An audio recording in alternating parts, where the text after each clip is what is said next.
Yes, yes. Today I would like to talk about the incident that took place in New Zealand, where we saw this guy as if he's playing a Warcraft video game, walks into a mosque, destroy people's lives, just as if he was just playing a game.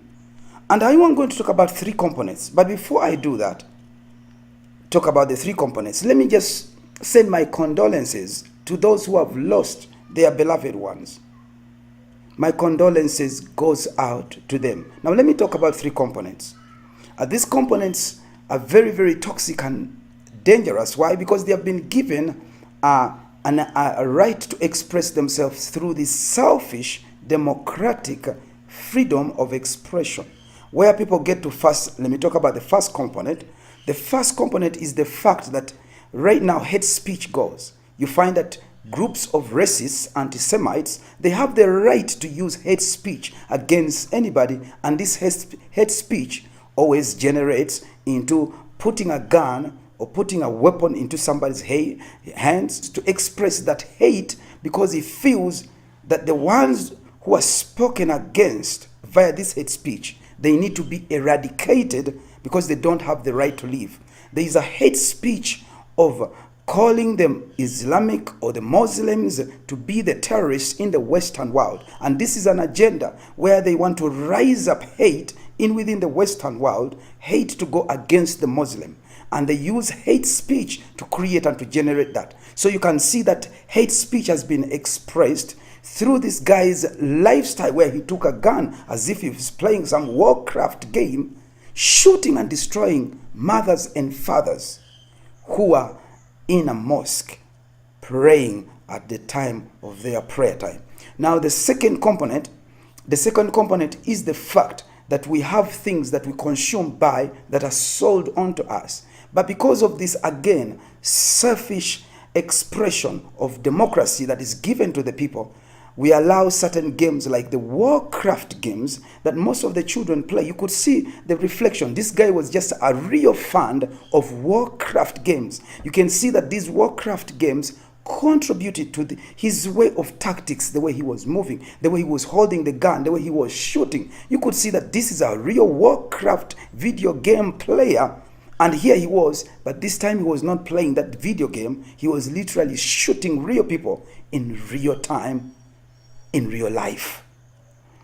The third component that I want to talk about is the fact that social media, for so long, they've been having this kind of type of agenda where they want to divide and rule the people. They want to use certain products or the certain produced videos that goes out to the people via social media, so that the people may be kept in the state of mind where they don't have power of governance over their lives. Why? Because there is a lot of circulation of negative videos.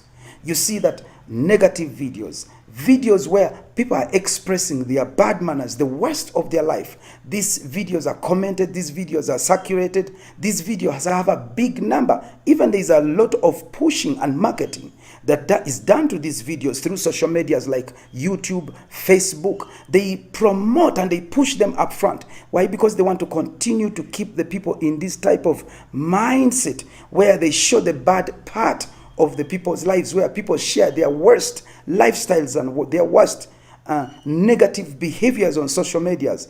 And when this is done, at the end of the day, people will not connect to make themselves better, but they will connect for the sake of becoming even worse, because they share negative social media images, videos, sound waves, and pictures of themselves. This is an agenda, and the people sitting behind social media, they know exactly what they are doing, because they want to try to see that they bring out the worst of the people. Now, I believe that we have come to a time where we need to start to stand up against this negative agenda that we are seeing in our elites. We say no to violence. We say no to hate speech.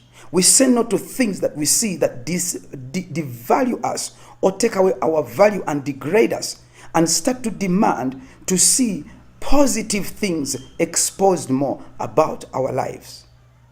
This is the time to say no to anything that reflects violence in our life, to say no to anything that expresses hate speech in somebody else's life. When we see people insulting, speaking evil over somebody else, we say no. We say no to the videos, and we even talk and try to communicate to those who have the right behind Google, Facebook, YouTube, let it be whatever platform of social media. We get to them, we email them to see to it, and we say no. We are the consumers, and we are going to demand what type of product we want. We are tired of killing each other, and we are tired of you allowing certain things that do not express peace, that do not express justice, that do not express morality about our lives. We refuse it, and we say no to violence.